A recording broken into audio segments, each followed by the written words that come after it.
महापुरुषों की धरती साकेत में, जिसको अब अयोध्या के नाम से जाना जाता है,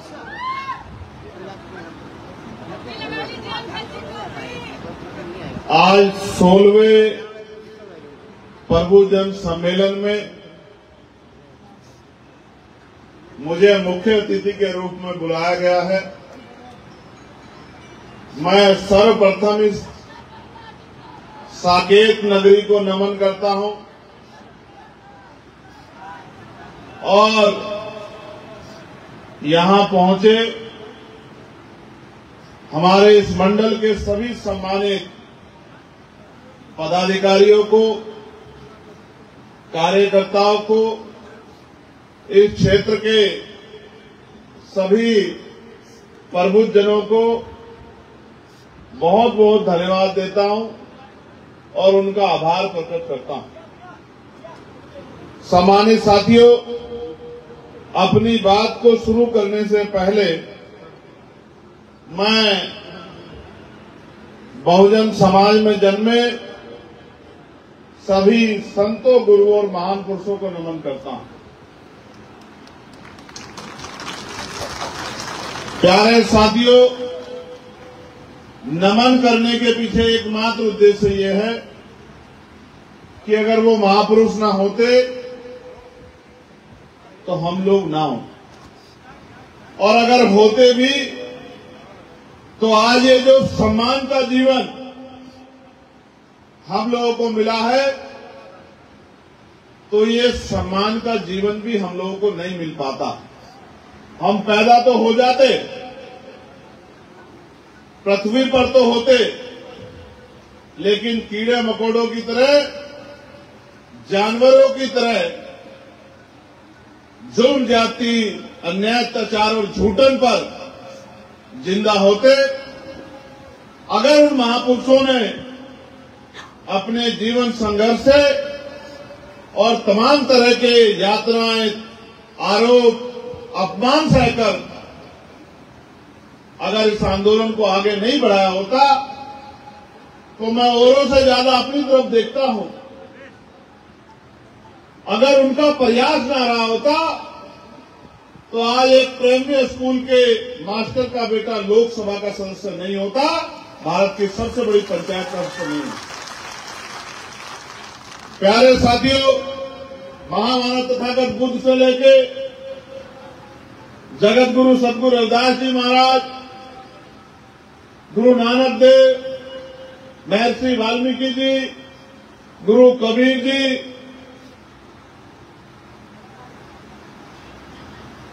राष्ट्रपिता ज्योतिबा फूले, छत्रपति साहू जी महाराज, बहुजन प्रतिपालक छत्रपति शिवाजी महाराज, ईवी पेरियार रामानायकर स्वामी, पेरियार ललई यादव, महाबना रामसू वर्मा, बाबू जगदेव प्रसाद कुशवाहा, जननायक कपूरी ठाकुर, बाबू शिवदयाल चौरसिया, स्वामी ब्रह्मानंद लोधी, मां वीरांगना बाई अहिल्याबाई होलकर, मां फातिमा शेख, मां उदादेव पासी, महाराजा लाखन पासी, महाराजा बिजली पासी, करोड़ों महिलाओं के मुक्तिदाता विश्वरत्न डॉक्टर बाबा साहब अम्बेडकर, संत राम बी ए प्रजापति जी, संत तुकाराम, मान्यवर दीना भाना वाल्मीकि और मेरे गुरु, मेरे आदर्श मान्यवर साहब काशीराम जी को आज इस मंच से मैं नमन करता हूं। और नमन के बाद आजाद भारत को जोड़ने वाले लौह पुरुष सरदार वल्लभ भाई पटेल जी को भी मैं आज के इस अहम दिन पर, क्योंकि हम लोग जोड़ने के लिए निकले हैं, भाईचारा बनाने के लिए निकले हैं, उनको भी आज याद करता हूं। सम्मानित साथियों, इस कार्यक्रम को अपने योगदान और मेहनत से आगे बढ़ाने वाले इस मंडल के मुख्य प्रभारी मानस राय जी, मंडल प्रभारी मनोज चौधरी जी, मंडल प्रभारी राहुल चौधरी जी, प्रदेश सचिव भाईचारा आशुतोष भारतीय नागरिक जी, हमारे राष्ट्रीय कोर कमेटी के मेंबर सानेन्द्र वर्मा जी, जिला अध्यक्ष अयोध्या देवेश कुमार पिंटू जी, जिला अध्यक्ष अम्बेडकर नगर जय सिंह राणा जी, जिला अध्यक्ष सुल्तानपुर राजकुमार जी, जिला अध्यक्ष अमेठी हरिश्चंद्र कोरी जी, जिला अध्यक्ष बाराबांकी सुनील कुमार जी, मंडल प्रभारी मनोहर हुसैन जी, मुकेश गौतम जी, अमरनाथ जी, एडवोकेट विनय वर्मा जी, एडवोकेट अनिल निगम जी, अजीत कुमार जी, अमित कुमार जी, सम्मानित प्रदेश अध्यक्ष उत्तर प्रदेश सुनील कुमार चित्तौड़ जी, मीडिया के बंधुओं, पुलिस के भाइयों बहनों, और आज राष्ट्रीय हिस्सेदारी पार्टी को जब उन्होंने इस आंदोलन से जोड़ा है तो मैं हृदय राम मौर्य जी का, सुजीत रावत जी का, सुनील शर्मा जी का, राम निहोर निषाद जी का, राम जन्म मौर्य जी का, मोहम्मद शकील जी का, सुनील सेन जी का, राम दयाल जी का, विक्रम रावत जी का, उन तमाम भाइयों का बहनों का बहुत बहुत अभिनंदन और स्वागत करता हूं जिन्होंने आजाद समाज पार्टी में आस्था विश्वास दिखलाई।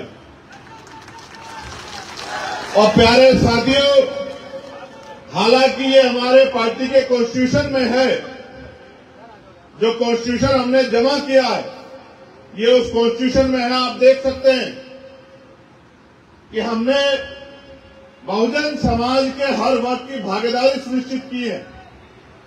और मैं आज इस मंच से विश्वास दिलाता कि सिर्फ कथनी नहीं,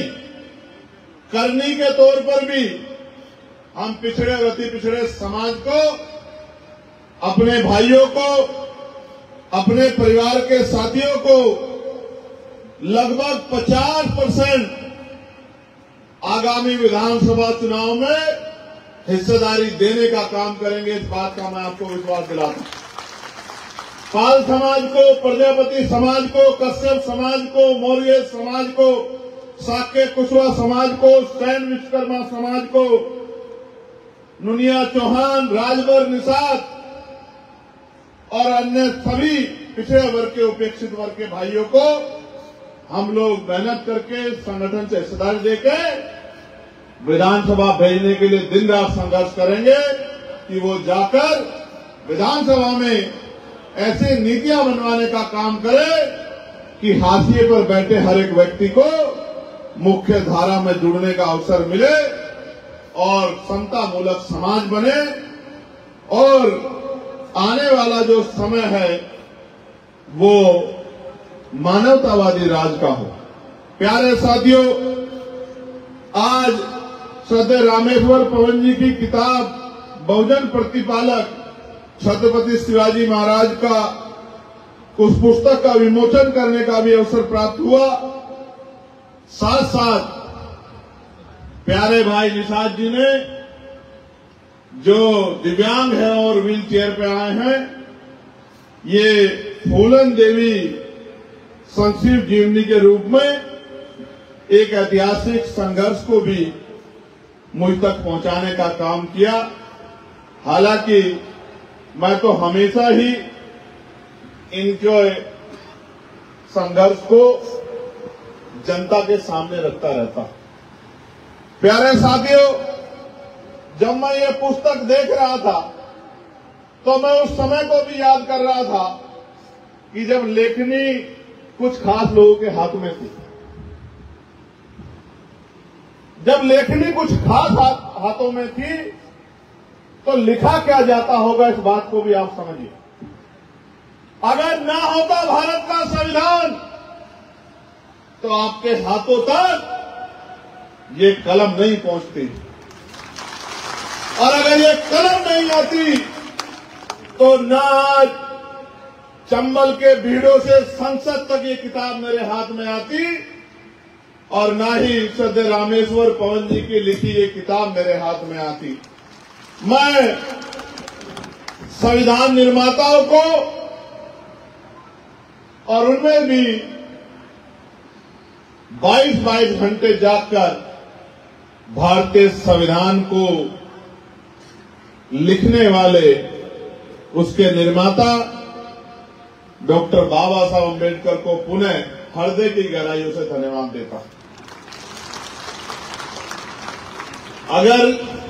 आप सच में मुझसे प्यार करते हैं, मेरी बात पे पहरा देते हैं, तो मैं नौजवान साथियों से कहूंगा कि वो थोड़ा सा बैठ जाएं। ये जो महिलाओं के पीछे नौजवान साथी खड़े हैं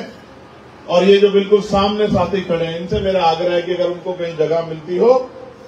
तो वो कृपया बैठ जाएं। और ये एक उदाहरण भी पेश होगा शासन प्रशासन के सामने